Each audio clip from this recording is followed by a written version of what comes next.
What the heck causes us to self-sabotage, and what do we do to bounce back from it? In today's video, I'm going to share with you 3 books that I'm using to help me bounce back from some self-sabotaging last night. Hello and welcome back to the Making Hope Happen series. It's day 90 in the 100-day challenge, where I'm sharing a bunch of really cool tools, tips, and ideas and stories to help you and me more effectively navigate our changes, master our transitions, and make our dreams come true. Let's jump in with 3 books to help us understand why we self-sabotage and what we can do to overcome it. And I'm going to reference the River of Integration today. And if you haven't seen that particular video, I'm going to link it at the end of this video so you can check that out too. It's a great framework to help us better understand where we can sometimes self-sabotage and get off track. So here I am, it's day 90. I've only got 10 more of these to do in the challenge. And I don't know about you, but sometimes when I get close to the finish line, I get close to hitting my goal, I either start to wonder, am I really gonna finish this? And I might self-sabotage. Sometimes I'm not even aware of it. So like a couple years ago when we were doing the Optimized Coach program, we're training for the Spartan race that comes at graduation time. And like all year, I'm kicking butt with my fitness goals. And we're like 8 weeks away from our graduation weekend and the Spartan event. And what do? I turn my ankle. Hardcore too. I mean, it was giant. That kind of self-sabotaging. Why do we do things like that? Last night, I blew off all of my protocols. I got all obsessed with this really cool idea. I was picking up some new tips and tools for YouTubing. I lost track of time, and next thing you know, it's 11 o'clock at night. I go to bed between 7:30 and 8:30 every night so I can get up and crush it at 5:30 a.m. So why do we do this? In the book, The Big Leap by Gay Hendricks, who's a psychologist, he says that we all have this upper limit of feeling good. And he says when we start to press past that upper limit of feeling good for too long, or it's just way of so far above it, we'll often do things to sabotage it. So if everything's going great at work, you might pick a fight with your spouse when you get home. If everything's going great at home, you might miss a deadline for a project at work.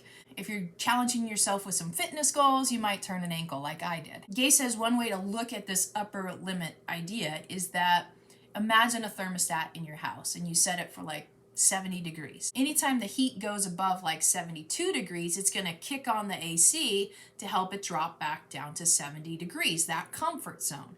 And if it goes too low, like down to 68, 67, it's going to kick on the heat to get you back again to your comfort zone, that 70-degree comfort zone. Well, the same is true for us when it comes to experiencing emotions and experiencing life, is that sometimes we'll be feeling so good for so long that we're like, oh, when's the other shoe gonna drop? Or when's the rug gonna be pulled out from underneath us? This all makes me think of Brene Brown too, where she says the most vulnerable emotion we can experience is joy. So I'm in the midst of this change. Everything's going awesome. I don't know where you're at in your midst of your change and the challenge you're going through. Maybe it's going awesome too. And we come up against that threshold. We come up against that upper limit. And what do? We self-sabotage. And that's what I did last night. Just knowing that we have a tendency to do that is super helpful for us to get back in the game, to recognize it right away and to get right back on it. So I recognized it rather quickly, and now I'm bouncing back. A couple years ago, I may have spun out for a couple of weeks and may not have been able to finish the 100-day challenge. But now I've got tools and frameworks to help me bounce back. One of the things that Gay encourages us to do is to notice when we start to feel that upper limit and just to stay a little bit longer in that joy, to breathe into it. And what we're essentially doing is training our nervous system that we're okay. There's nothing to be scared of, that we can handle it. We can handle all of this goodness. One of the lines in the book that's so powerful to really truly contemplate is a question he asks the readers, which is something along the lines of, am I willing to feel good and have my life go great all of the time? And when we think about that, of course, everybody's like, yeah, no brainer. I totally want to do that. And yet it's a very, very uncomfortable place to be. So that's the first book, The Big Leap by Gay Hendricks. I've noticed I hit an upper limit. I'm self-sabotaging. Now what? Insert book number 2, Marie Folio, Everything is Figureoutable. Everything Figureoutable is the name of the book. It's also a great mantra, and it's also a belief that she says if we truly want to be successful at anything and everything, it's to adopt that mindset that everything truly is figureoutable. We just have to be willing to roll up our sleeves and get to work and figure it out. So imagine your life. If you went through your whole life believing that belief, everything is figureoutable. How might you be at handling change? How might you be at going after opportunities, knowing that everything is figureoutable? No matter what happens, you can figure it out. It's figureoutable. And so when I think about last night's challenge, it's like, okay, yeah, hit my upper limit. This is figureoutable. I can solve this, and I'm going to get back into it. And I'm going to share with you the tool that I used this morning to help me get back into it. But first, a couple more big ideas from Everything is Figureoutable. One of the things she talks about in the book is our growth zone. What she emphasizes in the book is that our potential as human beings and our skills and our capacity, our wisdom and knowledge, it has infinite potential. We are infinite potential. And the only way to discover our potential and to fulfill our potential is to get out past our comfort zone. So me hitting that upper limit last night was me outside of my comfort zone, getting uncomfortable with it, and then self-sabotaging because I hit an upper limit. This is uncomfortable. Warning, warning, warning. Am I really going to finish this challenge? And so as a way to soothe that uncomfortable feeling, I went back into old habits of self-sabotaging, staying up past my bedtime, and not only that, but using technology, which I know even makes it worse when I stay up past my bedtime. So if I really want to accomplish my dreams and goals, not to just accomplish the outcome of having a thriving coaching practice and a really successful YouTube channel, but to experience joy along the way, I was out past that growth zone, and I need to get comfortable being uncomfortable as I slowly, incrementally increase my upper limit of my ability to experience joy more and more consistently. And a third idea from her book that I love is FAIL. And she turns the word FAIL into an acronym. So you have FAIL. F stands for faithful, A stands for attempt, I stands for in, and L stands for learning. To fail is a faithful attempt in learning. And that's what I'm trying to do right now. Is last night I failed. It was a faithful attempt in learning. I was reminded of the power of my protocols and how important it is to maintain a certain amount of structure. When it comes to the river of integration, up until yesterday, I was right in the flow. I was experiencing phases. I was flexible. I was adaptable. I was coherent, I was engaged and stable. And last night what I did is rather than staying in that flow between the two banks of rigidity and chaos, I went over into chaos and I got stuck in chaos. Thank goodness I now recognize that I was in the bank, that I was stuck in the bank of chaos, and I noticed right away. And so now I can get back into the river of integration. Again, if you haven't checked out that video, you're going to want to stick around to the end because I'll link it for you. It's a powerful model and framework to use with ourselves and the people that we coach and we lead. Now we're on to book number 3, which comes from Gabrielle Oettingen. I don't know if I'm saying that correctly. The book is called Rethinking Positive Thinking. And in that book, she teaches us a process called WOOP. W-O-O-P. That's how she spells it. And the W stands for wish. The first O stands for outcome. The third O stands for obstacles. And the P stands for plan. This morning, when I realized that I had hit that upper limit, that I had rammed myself into the bank of chaos, and just experienced a faithful attempt in learning, I brought to mind the WOOP framework for the day. Wish. What do I want? What do I really, really want? I want to accomplish my dreams and goals. I want to finish this 100-day challenge. I want to build a super successful YouTube channel. I want to build a thriving coaching practice.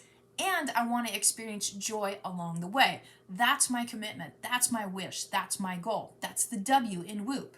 Now the O stands for outcome. Why do I want this? What are all the awesome things that are going to take place because of me accomplishing those dreams and those goals? How am I going to benefit? How are the people around me going to benefit? How's my audience going to benefit? So those first 2 steps is basically what do you want and why?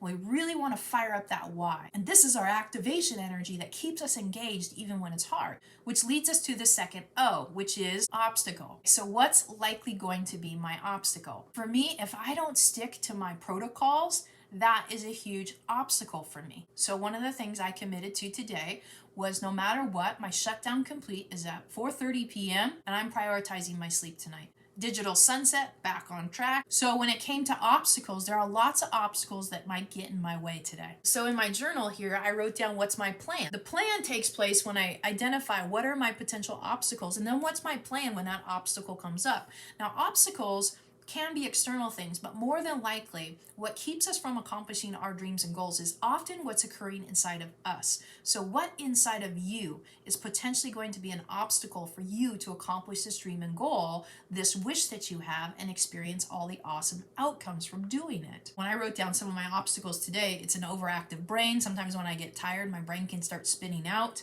Another thing would be not honoring my protocols, skipping my timer when it goes off every 20 minutes, feeling tired tonight, not wanting to actually prepare dinner and then eating poorly. Those are some of the obstacles I know will probably come up today.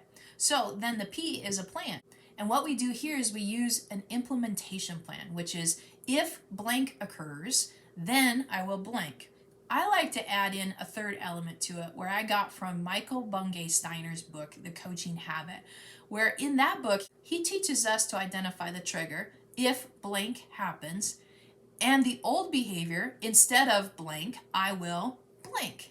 If I feel like I can't go on, instead of taking a nap or eating bad food, I will access the vortex tool from coming alive. If my timer goes off, instead of ignoring it, I will honor it and do squats, push-ups, or sit-ups. And when I start to notice myself catastrophizing the future that I'm not going to make it, I'm going to remind myself that my power and joy is in this moment. I am not my past. I'm not the old way I used to respond to challenge and feeling uncomfortable. I am my present, and I can make a new choice right now. Instead of those old ways, I can pick a new way. And that's how you whoop it. Whoop. Wish, outcome, obstacle, and your plan when that obstacle shows up. So that's it for day 90. 3 books to help us understand why we self-sabotage, what we can do to help us bounce back from it, along with a practical tool we can use right away to help us overcome our internal obstacles to achieving the life we want. Again, if you want to check out that River of Integration video, it's going to pop up around here somewhere. If you like this video, I think you'll love that video. You got value today, give me a thumbs up, leave a comment below. What was your favorite insight, powerful reminder, what you plan to do with it? And if you know someone who would benefit from this video, please share it with them. It's my hope that these videos inspire and support anyone and everyone who's in a change, who wants to live a life on their terms. I'm hoping that these ideas help them do that. Until tomorrow, I hope you have an awesome night, and I'll see you later.